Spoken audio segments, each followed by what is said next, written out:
Ito na nagbabagang balita sa oras na ito. Patuloy ang isinasagawang rescue operations ng lokal na pamahalaan sa Albay sa mga residente na apektado ng matinding pagbaha at pag-agos ng lahar, bunsod ng malakas na ulang dala ng Bagyong Waning.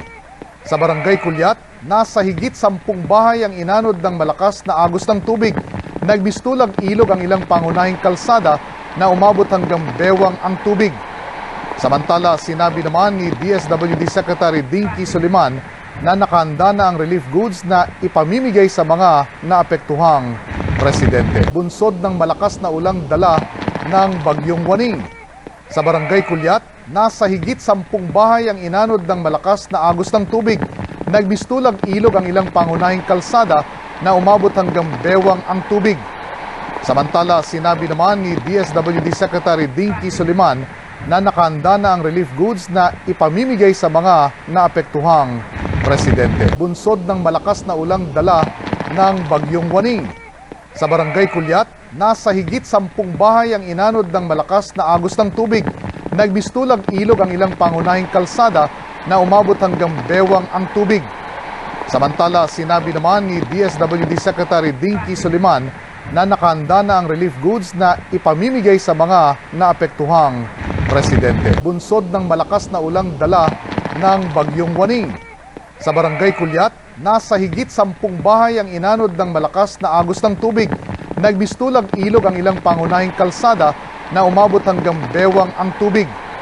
Samantala, sinabi naman ni DSWD Secretary Dinky Soliman na nakahanda na ang relief goods na ipamimigay sa mga naapektuhang residente. Bunsod ng malakas na ulang dala ng Bagyong Waning.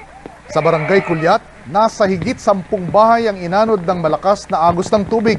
Nagbistulang ilog ang ilang pangunahing kalsada na umabot hanggang bewang ang tubig. Samantala, sinabi naman ni DSWD Secretary Dinky Soliman na nakahanda na ang relief goods na ipamimigay sa mga naapektuhang residente. Bunsod ng malakas na ulang dala ng Bagyong Waning. Sa Barangay Kulyat, nasa higit 10 bahay ang inanod ng malakas na agos ng tubig. Nagbistulang ilog ang ilang pangunahing kalsada na umabot hanggang bewang ang tubig. Samantala, sinabi naman ni DSWD Secretary Dinky Soliman na nakahanda na ang relief goods na ipamimigay sa mga naapektuhang residente. Bunsod ng malakas na ulang dala ng Bagyong Waning. Sa Barangay Kulyat, nasa higit 10 bahay ang inanod ng malakas na agos ng tubig. Nagbistulang ilog ang ilang pangunahing kalsada na umabot hanggang bewang ang tubig. Samantala, sinabi naman ni DSWD Secretary Dinky Soliman na nakahanda na ang relief goods na ipamimigay sa mga naapektuhang residente. Maging una sa balita, i-text ang alert on sa 2366.